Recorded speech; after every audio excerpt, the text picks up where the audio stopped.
ಬೀದರ್ನಾಗೂ ಬಂದು ನಿಂದ್ರೆ ಅಂತ ಹೇಳ್ತಾರೆ. ಬೀದರ್ದವ್ರು ಬಂದಿದ್ರು ನೀನೆ, ಇಲ್ಲ ಸರ್ ನೀವು ಬಂದ ಸುಮ್ಮನೆ ನಾವೇನು ಕೊಪ್ಪಳಕ್ಕೆ ಆಫರ್ ಮಾಡಿದ್ರು ಯಾರು ಅನಂತಕುಮಾರ್ ಅವರು, ಜನಾರ್ದನ್ ರೆಡ್ಡಿ. ನಾ ಎಲ್ಲಿ ಹೋಗೋದಿಲ್ಲ. ಯಾಕೆ ಹೋಗೋದಿಲ್ಲ ಅಂದ್ರೆ ಒಂದು ಜಿಲ್ಲೆಯಿಂದ ಮತ್ತೊಂದು ಜಿಲ್ಲೆಗೆ ಹೋಗಿ ಅಲ್ಲಿ ಮನೆ ಮಾಡಿಕೊಂಡು ನಾವು ಹುಟ್ಟಿದ್ದು ಬೆಳೆದಿದ್ದು ನಮ್ಮ ಕರ್ಮಭೂಮಿ ಬಿಜಾಪುರ.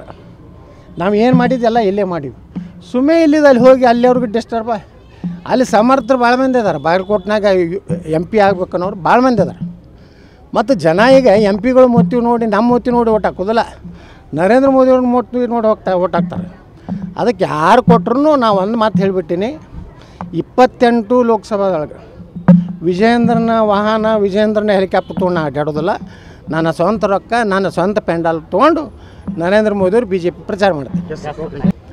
ಬೀದರ್ನಾಗೂ ಬಂದು ನಿಂದ್ರೆ ಅಂತ ಹೇಳ್ತಾರೆ. ಬೀದರ್ದವ್ರು ಬಂದಿದ್ರು ನೀನೆ, ಇಲ್ಲ ಸರ್ ನೀವು ಬಂದ ಸುಮ್ಮನೆ ನಾವೇನು ಕೊಪ್ಪಳಕ್ಕೆ ಆಫರ್ ಮಾಡಿದ್ರು ಯಾರು ಅನಂತಕುಮಾರ್ ಅವರು, ಜನಾರ್ದನ್ ರೆಡ್ಡಿ. ನಾ ಎಲ್ಲಿ ಹೋಗೋದಿಲ್ಲ. ಯಾಕೆ ಹೋಗೋದಿಲ್ಲ ಅಂದ್ರೆ ಒಂದು ಜಿಲ್ಲೆಯಿಂದ ಮತ್ತೊಂದು ಜಿಲ್ಲೆಗೆ ಹೋಗಿ ಅಲ್ಲಿ ಮನೆ ಮಾಡಿಕೊಂಡು ನಾವು ಹುಟ್ಟಿದ್ದು ಬೆಳೆದಿದ್ದು ನಮ್ಮ ಕರ್ಮಭೂಮಿ ಬಿಜಾಪುರ. ನಾವು ಏನು ಮಾಡಿದ್ದೆಲ್ಲ ಇಲ್ಲೇ ಮಾಡಿವಿ. ಸುಮ್ಮನೆ ಇಲ್ಲಿದ್ದು ಅಲ್ಲಿ ಹೋಗಿ ಅಲ್ಲಿಯವ್ರಿಗೆ ಡಿಸ್ಟರ್ಬ. ಅಲ್ಲಿ ಸಮರ್ಥರು ಭಾಳ ಮಂದಿ ಇದ್ದಾರೆ. ಬಾಗಲಕೋಟ್ನಾಗ MP ಆಗ್ಬೇಕನ್ನೋರು ಭಾಳ ಮಂದಿ ಇದ್ದಾರೆ. ಮತ್ತು ಜನ ಈಗ MP ಗಳು ಮೊತ್ತಿ ನೋಡಿ ನಮ್ಮ ಮೊತ್ತಿ ನೋಡಿ ಓಟ್ ಹಾಕೋದಿಲ್ಲ, ನರೇಂದ್ರ ಮೋದಿಯವ್ರ ಮೊತ್ತಿ ನೋಡಿ ಓಟ್ ಹಾಕ್ತಾರೆ.